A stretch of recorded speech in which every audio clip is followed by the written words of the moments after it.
اعوذ باللہ من الشیطان الرجیم بسم اللہ الرحمن الرحیم اللہم صل علی محمد وآل محمد وعجل فرجہم وسہل مخرجہم واہلک اعداءہم اجمعین اسألک بحق ھذا اليوم الذی جعلتہ للمسلمین عیدا۔ خداوند ذوالجلال آپ سب مومنین و مومنات کی توفیقات تائیدات میں اضافہ فرمائے۔ عید قربان کے حوالے سے کہ پروردگار عالم نے عید القربان عید الاضحیٰ کو مسلمانوں کے لیے عید کا دن بنایا ہے۔ عید وہ دن ہے جب انسان تقوی کی تلوار سے اپنے نفس کو قربان گاہ میں لے جاتا ہے۔ اصل عید جو ہے جانور کی قربانی در حقیقت انسان کے حیوانی پہلو کو ذبح کرنے کی علامت ہے، یعنی وہ پہلو جو انسان کو نفسانی خواہشات اور دنیا پرستی کی طرف کھینچتا ہے، کیونکہ انسان کے اندر حیوانیت بھی پائی جاتی ہے، اگرچہ نفس ناطقہ ہے، ادراک کی قوت ہے، وہ سارا کچھ ہے، علم ہے، شعور ہے، لیکن انسان کے اندر حیوانیت بھی پائی جاتی ہے۔ اس روز مومن حضرت ابراہیم علیہ السلام کے مضبوط ایمان اور بے چون و چرا تسلیم و رضا سے سبق لیتے ہوئے اپنے سرکش نفس کو قابو میں لانے اور دنیاوی اور غیر الہی خواہشات کو اللہ کی بارگاہ میں قربان کرنے کی کوشش کرتا ہے۔ مومن کا خاصہ یہ ہے۔ عید قربان بندگی اور خلوص کی روشن مثال ہے، ایک ایسا موقع جس میں انسان غیر اللہ سے منہ موڑ کر خالصتاً رب کی طرف رجوع کرتا ہے اور روحانی پاکیزگی اور قرب الہی کے راستے میں ایک بلند قدم اٹھاتا ہے۔ اس میں دعا بھی ہے، انی وجہت وجہی للذی فطر السماوات والارض، یعنی میں نے اپنی توجہ، اپنی تمام تر روح و جان کو اللہ کی طرف متوجہ کر دیا۔ مومن کی یہ خصوصیت ہے۔ لفظی اعتبار سے قربانی لفظ قربان سے لیا گیا ہے۔ ہر وہ چیز جو اللہ تعالیٰ کے قرب و نزدیکی کا ذریعہ بنے، قربانی کہلاتی ہے، چاہے وہ کسی جانور کا ذبح کرنا ہو یا کوئی اور قسم کی مثلا صدقات ہوں، وہ سب قربانی میں آتے ہیں۔ یعنی قربان اللہ کی طرف جانے اور اللہ کی طرف قریب ہونے کے ذریعہ کو کہتے ہیں قربان۔ جبکہ عید، لفظ عید عود سے لیا گیا ہے، یعنی عود عید، جس کا مطلب ہے پلٹنا یا واپس آنا، یعنی نفس کی قید اور خرافات سے اللہ کی طرف رجوع کرنا، یعنی پلٹنا، پیچھے انسان دور چلا جاتا ہے اللہ تبارک و تعالیٰ سے اور نفس کی قید اور فضول باتوں میں آ جاتا ہے۔ تو جب یہ مرحلہ آتا ہے تو انسان اللہ کی طرف واپس آتا ہے۔ اس کو رجوع الی اللہ کو کہتے ہیں عود۔ شیطانی تسلط سے نکل کر رحمت والے خدا کی جانب لوٹنے کا نام عید ہے۔ چنانچہ عید قربان اسی واپسی کا نام ہے جس میں انسان مقام تقرب الہی کی طرف لوٹتا ہے، اور یہ مقام انسان کو ہوا و ہوس سے مقابلہ، تہذیب نفس یعنی اپنے نفس کی کانٹ چھانٹ کرنی، خود سازی، اپنے آپ کو بنانا اور قیمتی روحانی مواقع سے فائدہ اٹھانے کے ذریعے حاصل ہوتا ہے۔ ہمارے ہاں عید کا تصور کیا ہے؟ ناچ گانا نہیں ہے، فقط خوبصورت کپڑے پہن لینا نہیں ہے، بلکہ عید کا تصور جو قرآن نے دیا، اہل بیت علیہ السلام نے دیا اور اولیاء الہی نے دیا، وہ تصور اور ہے۔ جو ہمارے معاشروں میں عمومی طور پر وہ ہے، وہ اور ہے، یعنی ہر وہ چیز کہ جو اللہ کی طرف لے جائے، لوٹائے پروردگار کی طرف، اس کا نام ہے عید۔ اب آپ دیکھ سکتے ہیں کہ ہم کیا کرتے ہیں اور اللہ ہم سے کیا چاہتا ہے۔ 10 ذی الحج کی 10ویں تاریخ جو کہ عید قربان کے طور پر منائی جاتی ہے، مسلمانوں کے عظیم ترین تہواروں میں سے ایک ہے۔ یہ حضرت ابراہیم کی راہ رضائے الہی میں فداکاری اور اظہار کی یاد ہے۔ اللہ کی راہ میں انہوں نے کیا کی؟ فداکاری کی، اظہار کیا، اور حضرت اسماعیل علیہ السلام کے تسلیم و رضا اور قربان گاہ عشق میں ایمان کی علامت ہے۔ بے خطر کود پڑا، یعنی کہاں پہ؟ اس عشق الہی کی منزل پر، کوئی اس میں دوسری بات نہیں کی حضرت ابراہیم نے بھی اور حضرت اسماعیل علیہ السلام نے۔ اللہ کی قربت کے لیے قربانی دینے کا عمل حضرت آدم کے زمانے سے شروع ہوا، یہ نیا نہیں ہے۔ جب ان کے 2 بیٹوں حابیل اور قابیل نے قربانی پیش کی، حابیل نے ایک مینڈا اور قابیل نے گندم پیش کی۔ قرآن مجید میں اس تاریخی واقعے کا ذکر ان الفاظ میں ملتا ہے جو آپ کی خدمت میں عرض ہے۔ سورہ مائدہ آیت نمبر 26 میں ارشاد پروردگار ہے، اذ قربا قربانا فتقبل من احدہما ولم يتقبل من الآخر۔ جب ان دونوں نے قربانی پیش کی تو ایک یعنی حابیل کی قربانی قبول ہوئی اور دوسرے یعنی قابیل کی قبول نہ ہوئی۔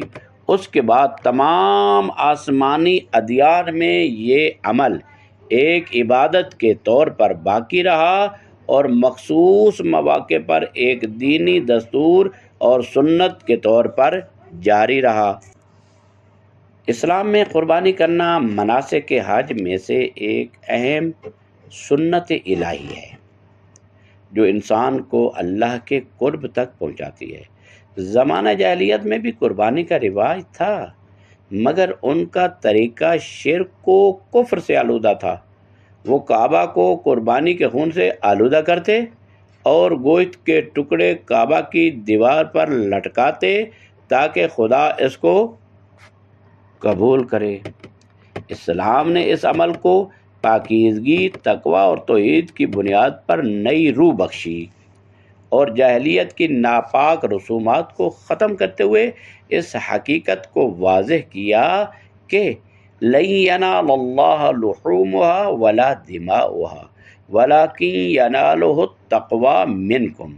سورہ حج کی آیت نمبر 37 میں ارشاد پروردگار ہے، نہ ان قربانیوں کا گوشت اور نہ ہی ان کا خون اللہ تک پہنچتا ہے، بلکہ تمہاری پرہیزگاری اللہ تبارک و تعالیٰ تک پہنچتی ہے، تقوی پہنچتا ہے، نہ یہ گوشت پہنچتا ہے اور نہ یہ خون پہنچتا ہے۔ ہم اس کا خون بہاتے ہیں، اس میں جو ہمارا اخلاص ہوتا ہے وہ پروردگار تک پہنچتا ہے۔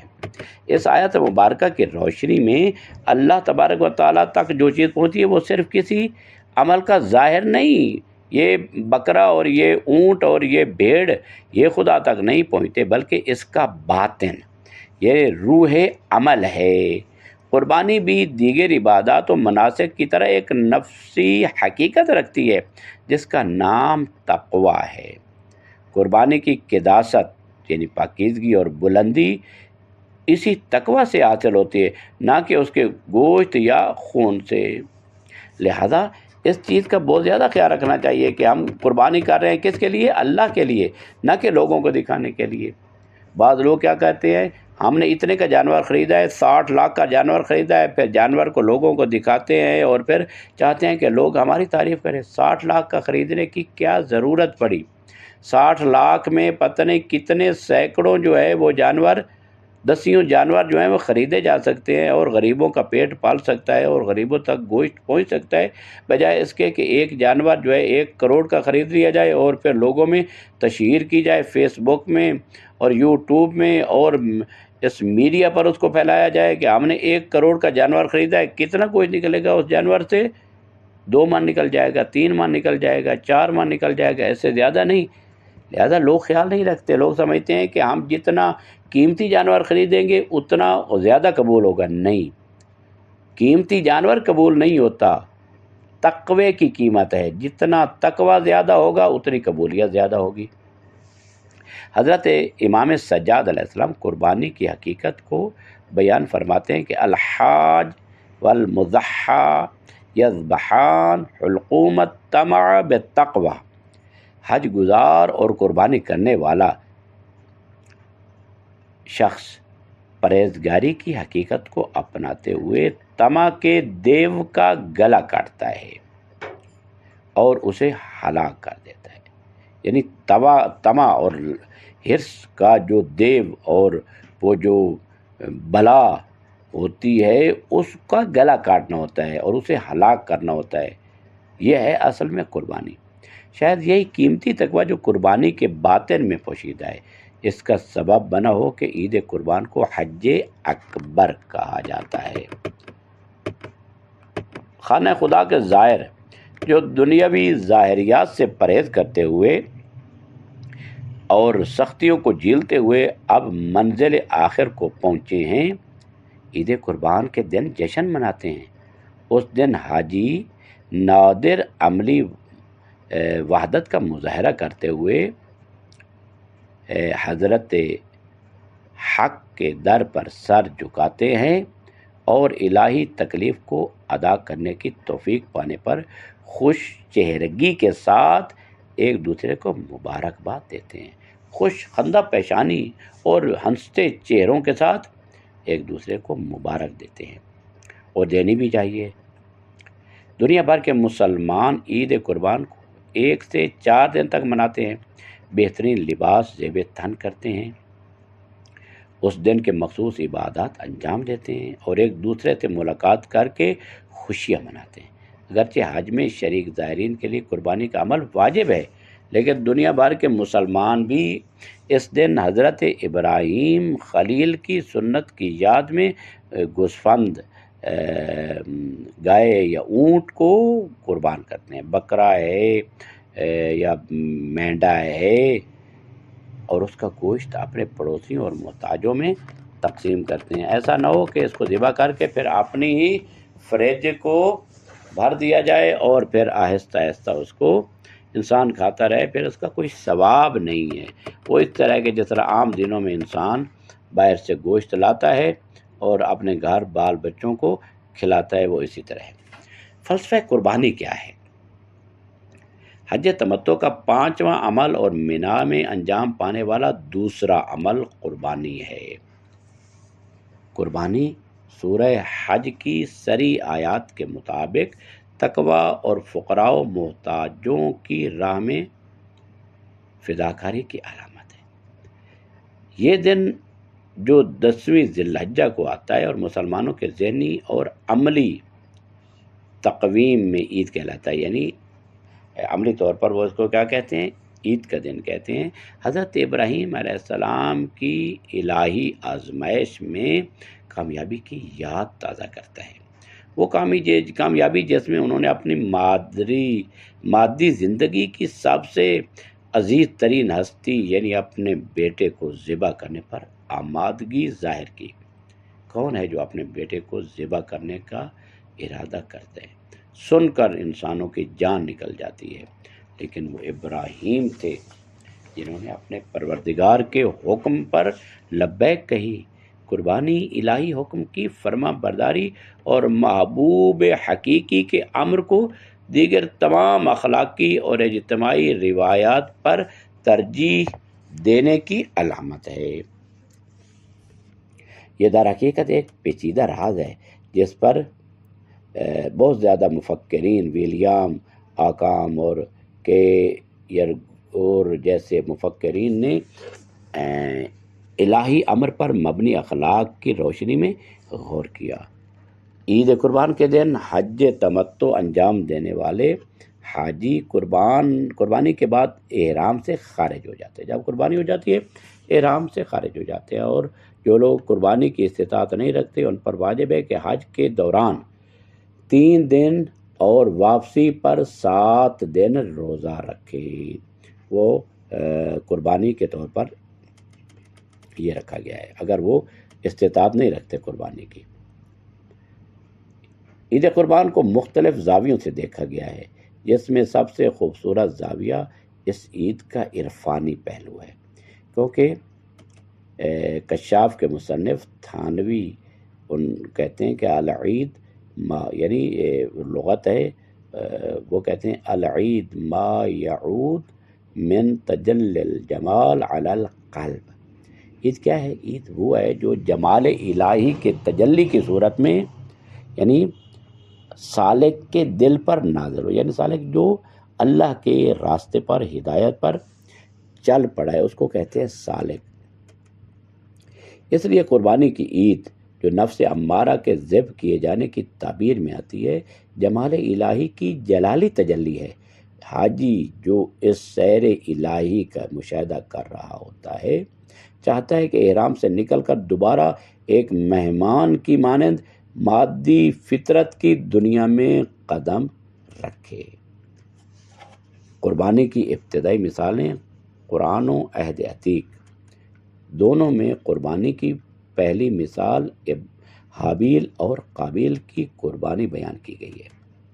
ابتدائی مثال روایت کے مطابق قابیل کی قربانی اس کی کھیتی کی معمولی پیداوار تھی، جبکہ حابیل نے اپنے ریوڑ کے ایک موٹے اور عمدہ مینڈے کی قربانی دی تھی۔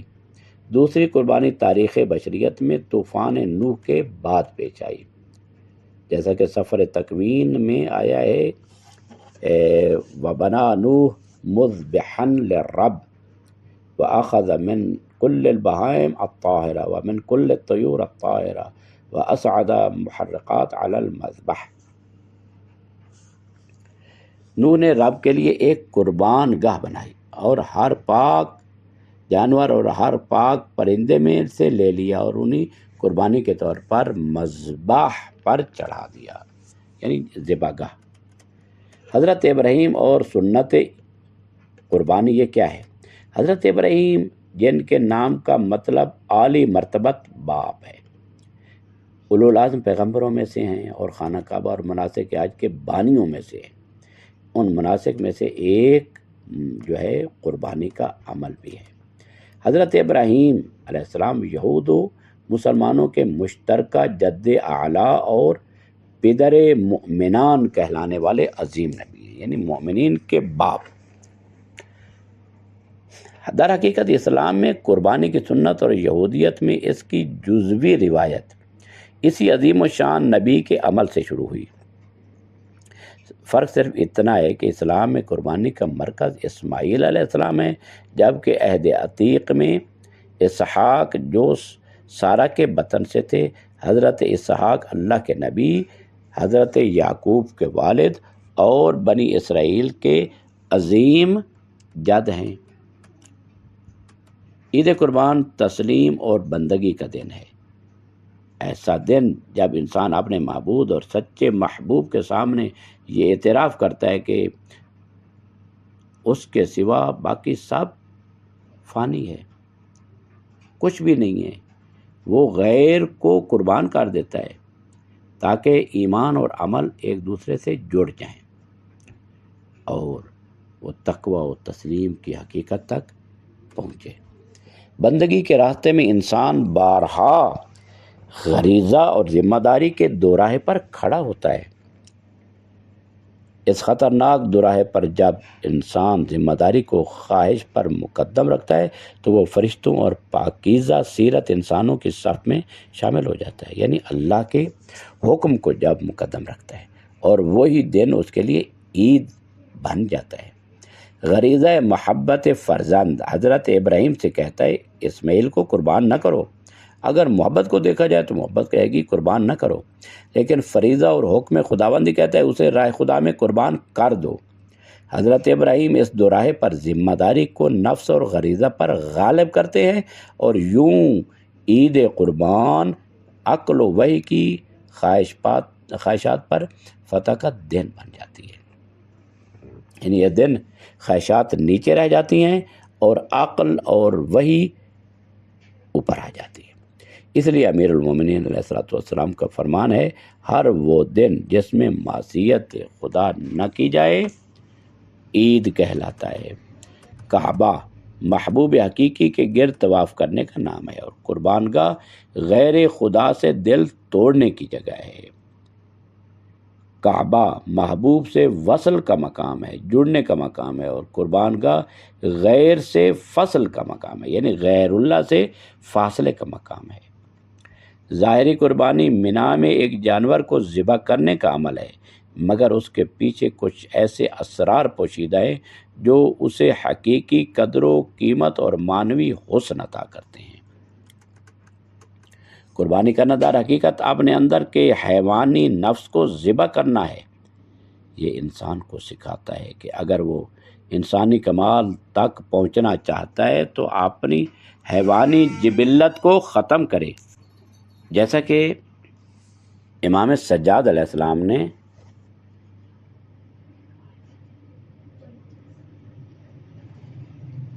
فرمایا، جب تم نے قربانی کی کیا تم نے یہ نیت کی تھی کہ لالچ کے حلقوم کو ذبح کرو؟ اگر یہ نیت نہیں کی تو تم نے قربانی ہی نہیں کی۔ قربانی حضرت ابراہیم کی طرف سے تمام انسانوں کے لیے عظیم درس ہے۔ جب انہیں حکم ملا کہ اپنے بیٹے اسماعیل کو قربان کریں تو بغیر کسی تردد کے وہ خدا کی طرف لپکے اور اپنے جگر گوشے کو خدا کے حضور پیش کر دیا۔ چھوڑ دے فرزند، مال و جان سب کچھ، تاکہ خلیل اللہ تجھے اپنا کرے۔ سر کو رکھ دے کف تسلیم میں، تب کہیں جا کے اسماعیل سا تجھے قربان کیا جائے۔ قربانی انفاق اور محتاجوں کی دستگیری کی ایک روشن مثال ہے اور علامت ہے۔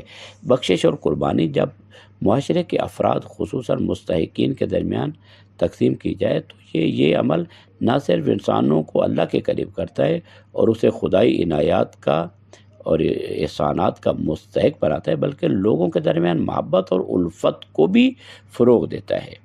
یہی باہمی تعلقات معاشرتی اتحاد، تعاون اور نیکیوں کے فروغ کا سبب بنتے ہیں۔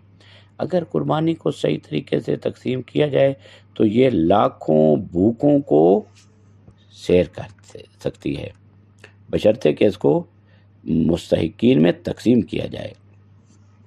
قربانی اسلام میں مساوات کی علامت اور سماجی عدل کی عکاسی ہے۔ مستحب ہے کہ قربانی کے گوشت کو 3 حصوں میں تقسیم کیا جائے، ایک حصہ خود قربانی کرنے والے کے لیے، دوسرا دوستوں اور عزیزوں کو ہدیہ دینے کے لیے، اور تیسرا حصہ ضرورت مندوں میں تقسیم کرنے کے لیے۔ قربانی منا میں ہوائے نفس کے ذبح کی علامت ہے، جو غدیر قوم میں حق کے سامنے تسلیم ہونے کا پیش خیمہ ہے۔ اگر نفس کی خواہشات کو منا میں قربان نہ کیا جائے تو غدیر میں ولایت حق کو قبول کرنا مشکل ہو جاتا ہے۔ اللہ تک قربانی کا گوشت اور خون نہیں پہنچتا، بلکہ اس کی روح یعنی خلوص نیت اور عمل کا جوہر اللہ کو مطلوب ہوتا ہے۔ حاجی اس وقت ابراہیم خلیل کا وارث بنتا ہے جب وہ اسماعیل نفس کو قربان کر کے الہی فرمانبرداری کی منزل تک پہنچے۔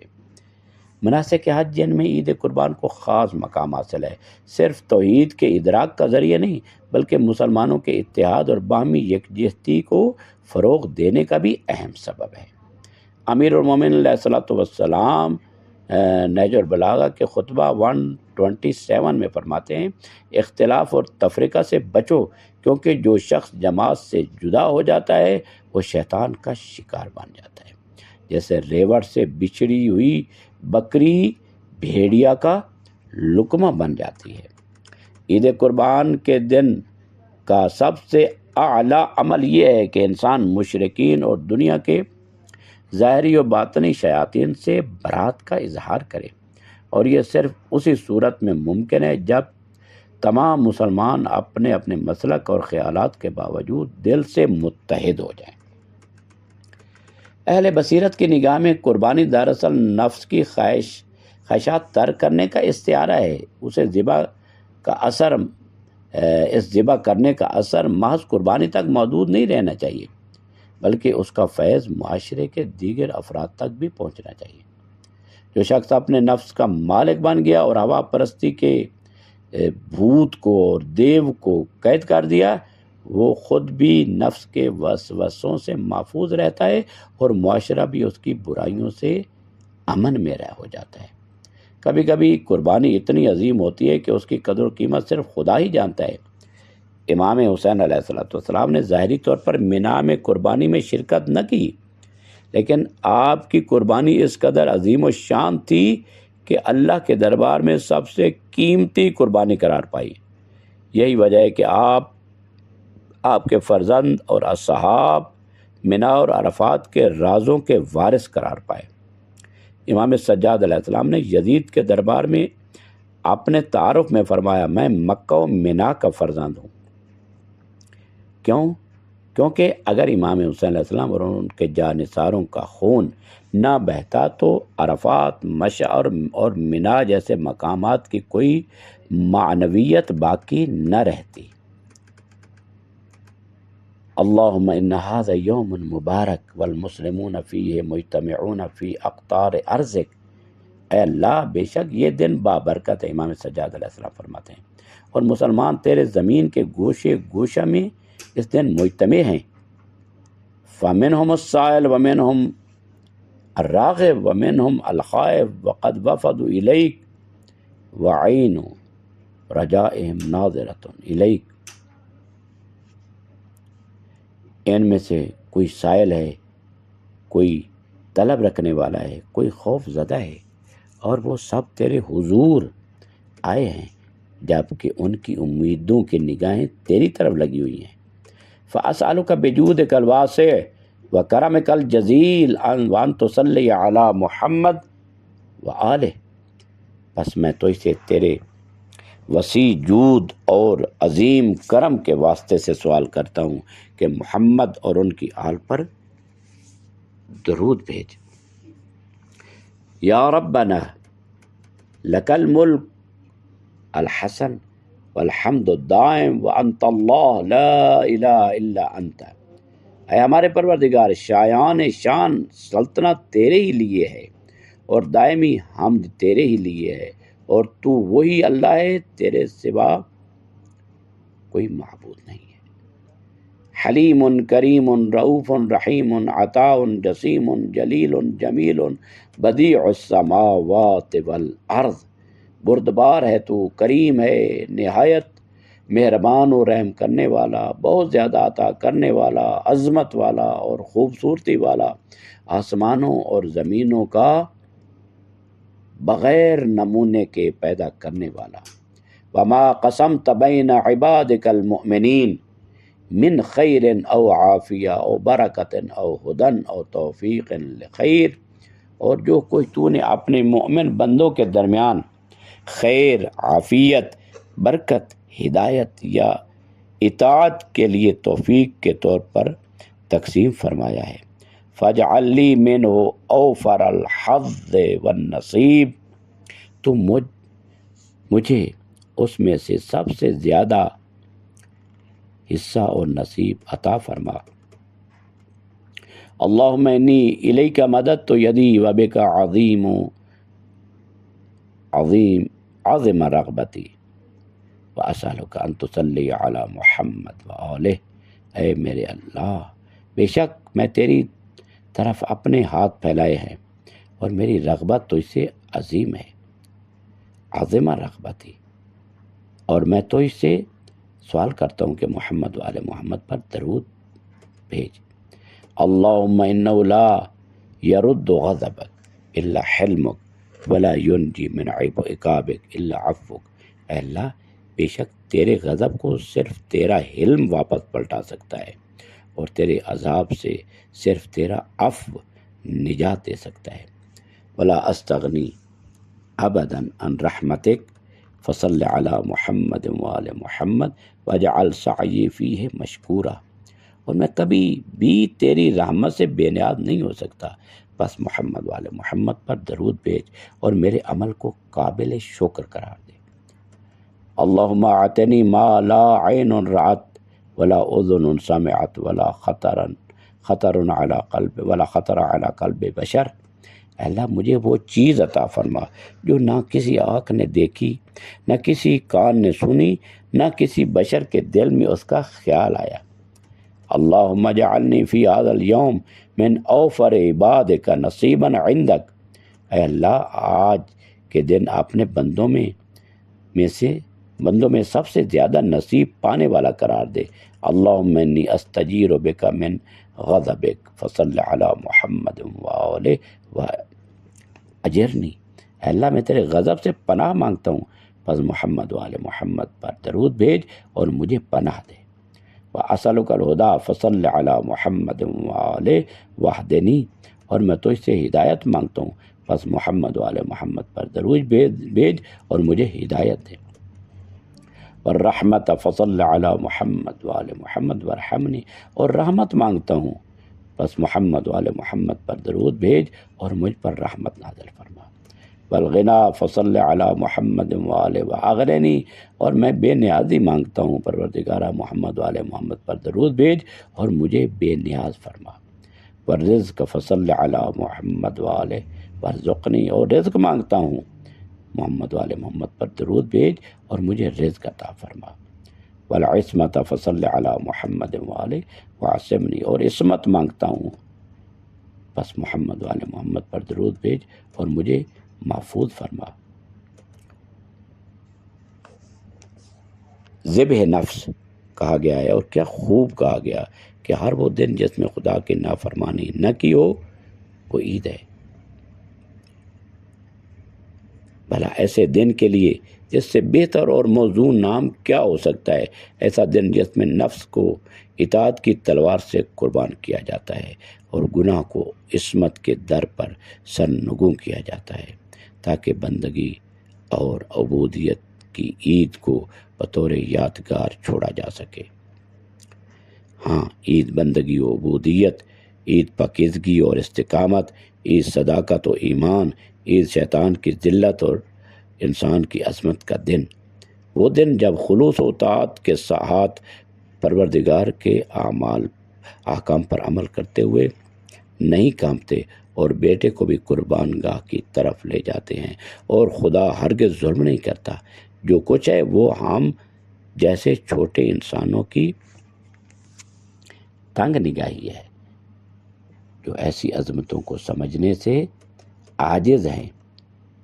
اس سے پہلے کہ ابراہیم چھری اسماعیل کے گلے پر رکھے، وہ اسے اپنے نفس کے گلے پر رکھ چکے تھے، تاکہ سرکشی اور نافرمانی کے خون کا تابناک عکس بیداری کے آفتاب میں شیطان وسواس کی آنکھوں کو نابینا کر دے، تاکہ وہ دشمن قسم خوردہ، یعنی جس نے قسم کھائی ہوئی ہے، نا امیدی کے دروازوں کے پیچھے خداوند عالم کے علم کا اعلان کرے کہ انی اعلم ما لا تعلمون۔ خدا خالق مہربان آدم جانتا تھا کہ آدم کی نسل سے ایسے بندے بھی آئیں گے جو جان، مال اور اولاد کو اپنے خالق کی راہ میں قربان کریں گے، ایسے بندے جو اطاعت کی تیز دار چھری سے بیٹے کے گلے کو بھی نشانہ بنائیں گے، اور ایسے بیٹے جو محبت سے پروردگار کے آستانے پر قربانی کو قبول کریں گے اور اسے گلے لگائیں گے۔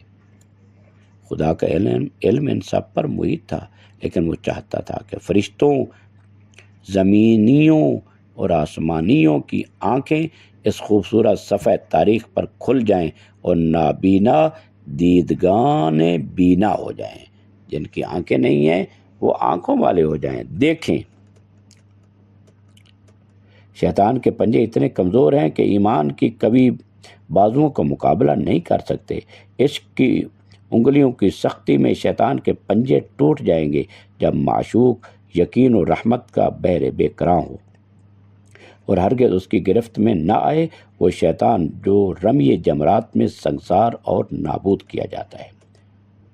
کیا ہی حقیر ہے وہ ابلیس جو شیخ الانبیاء کے مقابلے میں کھڑا ہوتا ہے، اس عظیم مرد کے سامنے جو سوائے خدا کے کسی کو نہیں دیکھتا اور سوائے خدا کے کسی کو نہیں چاہتا، اور ایسے عظیم کے مقابلے کھڑا ہونا کوہ عظمت کے دامن سے گر جانے کے سوا کچھ نہیں ہے۔ اے انسان، آج کے دن یعنی عید قربان میں اپنے نفس پر نگاہ ڈال، تو قربانی میں کیا لایا ہے؟ کیا گوسفند، گائے یا اونٹ پیش کیا ہے؟ آج تو کسی کے گلے پر چھری رکھے گا اپنے قربانیوں کے یا اپنے پرشکو القاب کے؟ آج تیری پیشکش کس نوعیت کی ہے؟ کسی اور کی طرف سے یا اپنی طرف سے؟ دوسرے کی طرف سے لانا اوروں نے بھی کیا ہے اور یہ بازار میں عام ہے، لیکن اپنے آپ کو لانا یہ نایاب خزانہ ہے۔ آج خود پر نظر کر اپنی قربانی کو باریک بینی سے دیکھا جائے، دیکھ کہ کیا وہ اس لائق ہے کہ ایسے مہربان خالق کے در پر قربان کی جا سکے۔ عید قربان انسان کے خدا کے تعبد کی سب سے خوبصورت مثال کی یاد دلاتی ہے۔ عید قربان فداکاری، ایثار، قربانی، اخلاص، عشق اور بندگی کی عید۔ مبارک ہو عید قربان، عزیز ترین کے در پر عزیز ترین چیزوں کو قربان کرنے کا دن ہے۔ عید قربان ابراہیمیوں کی تعبد و تسلیم کا جلوہ گاہ اور عبودیت کے سائے میں خدا کے قریب ہونے کا موسم ہے۔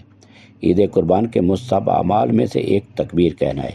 رسول اکرم سے روایت ہے، زینوا اعیادکم بالتکبیر، لا الہ الا اللہ واللہ اکبر والحمد للہ وسبحان اللہ۔ اپنی عیدوں کو ان کلمات سے آراستہ کرو۔ کون سے؟ لا الہ الا اللہ، اللہ اکبر، الحمد للہ، سبحان اللہ۔ اللہ تعالیٰ کی سنتوں میں سے ایک سنت بندگان کی آزمائش ہے۔ عید قربان حضرت ابراہیم کے عظیم امتحان اور ان کی سرفرازی کی یاد ہے۔ امام محمد باقر علیہ السلام ارشاد فرماتے ہیں، اور آخری کلمات ہیں، ان اللہ یحب اطعام الطعام و احراق الدماء، بے شک خداوند عالم کھلانے اور خون بہانے یعنی قربانی کرنے کو بہت پسند کرتا ہے۔ خلیل وار اٹھ، جس طرح خلیل اٹھے تاکہ میدان عشق کے مینا میں جہالت کے پردے چاک کرے، اپنی حد سے آگے بڑھے اور فنا اللہ کے گلزار تک پہنچ جائے۔ دعائے خداوند متعال ہمیں اصل قربانی کی حقیقت کو سمجھنے کی توفیق عطا فرمائے، اور ظاہری جانور اور گوسفند اور بکرا اور اونٹ کو ذبح کرنے سے پہلے ہمیں اپنے خواہشات نفس کو ذبح کرنے کی توفیق عطا فرمائے، اور ہمیں اس قربانی کے اصلی حکمت اور فلسفہ سے مزین ہونے کی توفیق عطا فرمائے۔ وصلی اللہ علی محمد وآلہ الطیبین الطاہرین المعصومین۔ اللہم عجل لولیک الفرج والعافیة والنصر واجعلنا من خیر اعوانہ وانصارہ والمستشہدین بین یدیہ۔ اللہم اہل الکبریاء والعظمہ واہل الجود والجبروت واہل العفو والرحمہ واہل التقوى والمغفرہ، اسألک بحق هذا اليوم الذي جعلته للمسلمین عیدا ولمحمد صلی اللہ علیہ وآلہ ذخرا وشرفا وکرامة ومزیدا، ان تصلی علی محمد وعلی محمد، ان تدخلنی فی کل خیر ادخلت فیہ محمد وعلی محمد، وان تخرجنی من کل سوء اخرجت منہ محمد وعلی محمد، صلواتک علیہ وعلیہم اجمعین۔ اللہم انی اسألک خیر ما سألک به عبادک الصالحون واعوذ بک مما استعاذ منہ عبادک المخلصون۔ اللہم صل علی محمد وعلی محمد وعجل فرجہم۔